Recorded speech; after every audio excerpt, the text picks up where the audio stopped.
जय जिनेन्द्र। आज हम अबाधा काल, निषेक रचना, अपवर्तन और उदीर्णा, इन चारों को समझेंगे। सबसे पहले हम अबाधा काल को समझते हैं। यह अबाधा काल का चित्र है।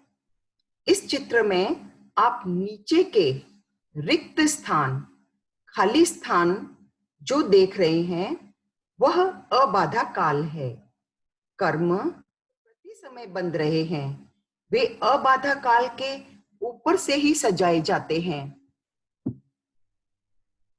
अबाधा काल में कोई पुद्गल डाला नहीं जाता है।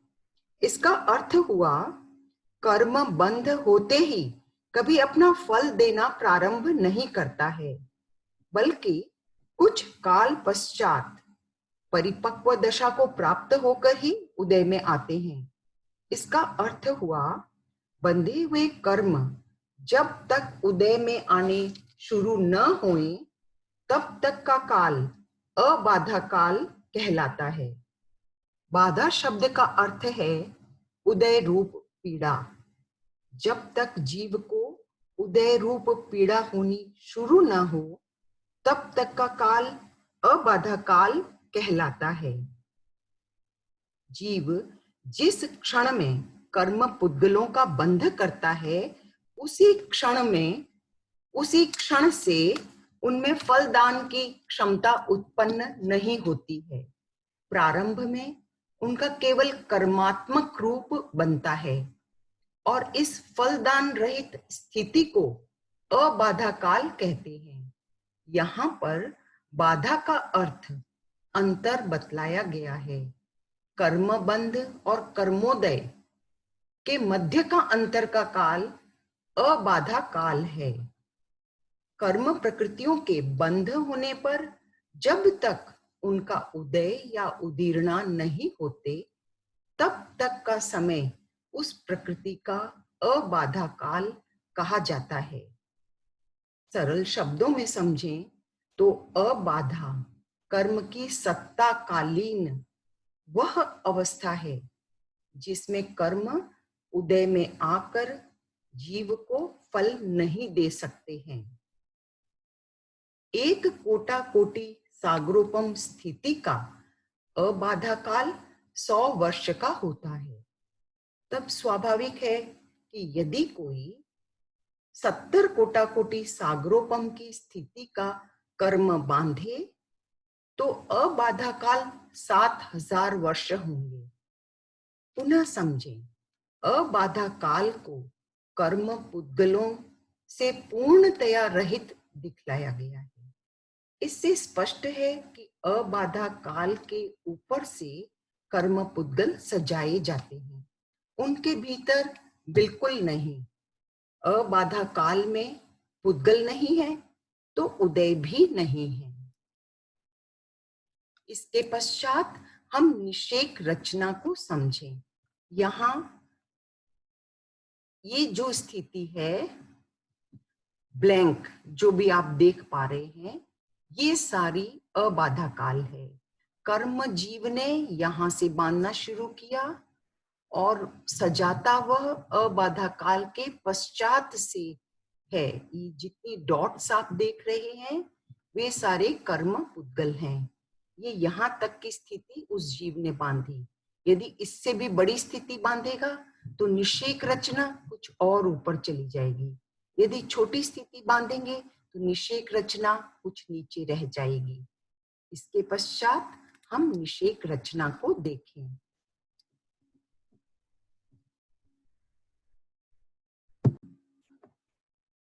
अब हम निषेक रचना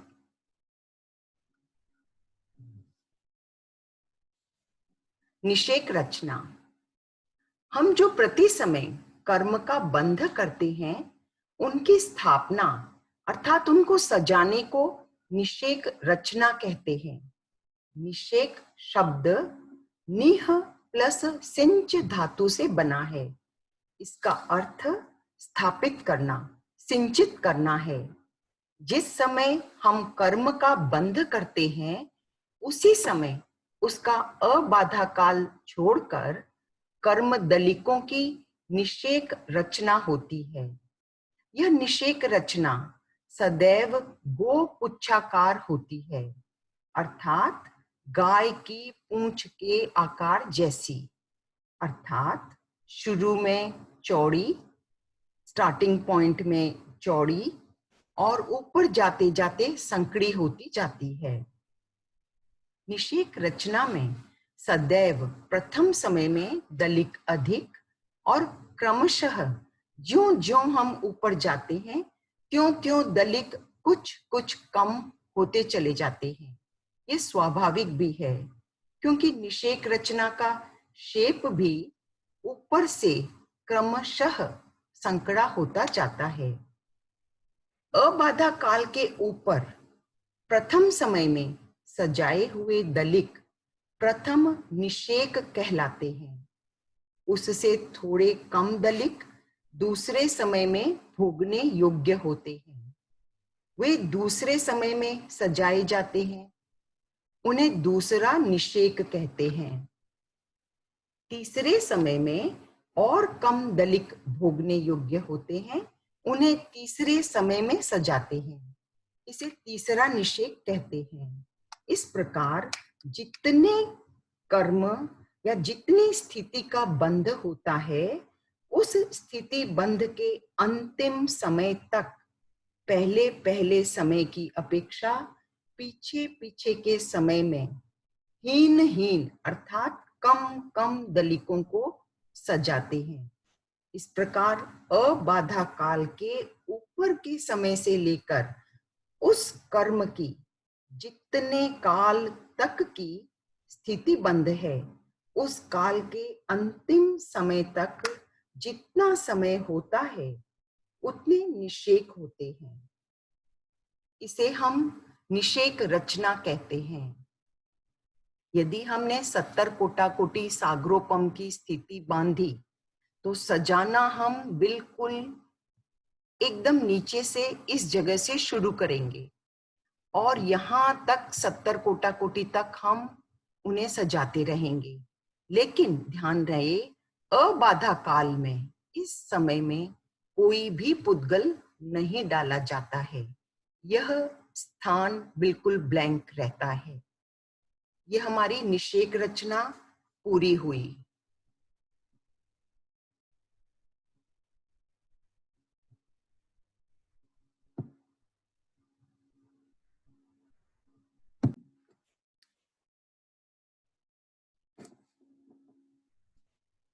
अब हम अपवर्तन को समझें। अपवर्तनाकरण में कर्म दलिकों की स्थिति और उनके रस को कम किया जाता है, अर्थात जो स्थिति और रस बंधा हुआ है उसे घटा दिया जाता है। यहाँ पर आप देखिए, जो कर्म इतने दूर के बंधे हुए हैं, अर्थात अंतः कोटि सागरोपम के, जो हमारे बहुत बाद में उदय में आते, उन्हें नीचे डाल दिया जाता है अबाधा काल के ऊपर तक। हम कहीं से भी कर्मों को उठाकर डाल सकते हैं, लेकिन यह प्रयत्न सापेक्ष क्रिया नहीं है। जब हम कर्मों को नीचे डालते हैं तो डेफिनेटली इसकी स्थिति कम हुई, और रस जब भी हम कर्मों को बांधते हैं और कर्मों की जो निषेक रचना बनती है, इसमें ऊपर के स्थानों में रस अधिक होता है और नीचे के स्थानों में रस कम होता है। नीचे के स्थानों में पुद्गल अधिक है, रस कम है। ऊपर के स्थानों में धीरे धीरे पुद्गल कम होते गए और रस अधिक होता गया। तो जब इन पुद्गलों को नीचे फेंका जाता है तो ऑटोमेटिकली स्थिति के साथ साथ रस भी कम हो जाता है और इन्हें सदैव अबाधा अपवर्तना में अबाधा काल के ऊपर ही फेंका जाता है, अबाधा काल अथवा उदयावलिका में नहीं। अब हम इसके बाद उदीर्णाकरण समझें।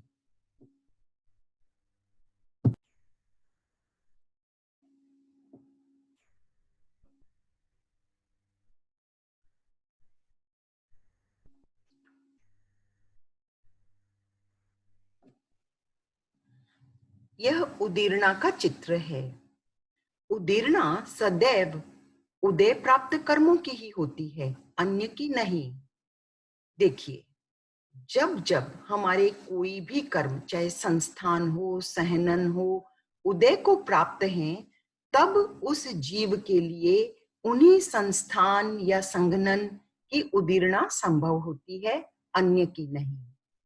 उदीर्णा के साथ एक नियम और है कि उसमें स्थिति और रस को घटाया जाता है, अर्थात कि जो भी उदीरित होते हैं उनमें अपवर्तना अवश्य होती है, और इन कर्म पुद्गलों को नीचे डालते हैं, लेकिन उदयावलिका में, ताकि वे उदय के साथ साथ निकल जाएं। उदयावलिका बिल्कुल नीचे होती है, ये स्थान है उदयावलिका का, ये उदयावलिका है, अर्थात एक आवलिका में उदय में आने वाले कर्म पुद्गल उदयावलिका में सजाए जाते हैं। और उदीर्णा में जब हम ऊपर से जो बाद में हमारे कर्म उदय में आते, उन्हें खींच कर उदयावलिका में डाल देते हैं, अर्थात कि इसकी स्थिति भी कम होती है उदीर्णा में, और रस भी कम हो जाता है, क्योंकि उदीर्णा से पहले अपवर्तन अवश्य होता है। एक चीज हमेशा ध्यान रखें, अपवर्तन में उन कर्म पुद्गलों को उदयावलिका में नहीं डाला जाता, लेकिन उदीर्णा में उन कर्म पुद्गलों को निश्चित रूप से उदयावलिका में डालकर उदय में ले लिए जाते हैं। जय जिनेन्द्र।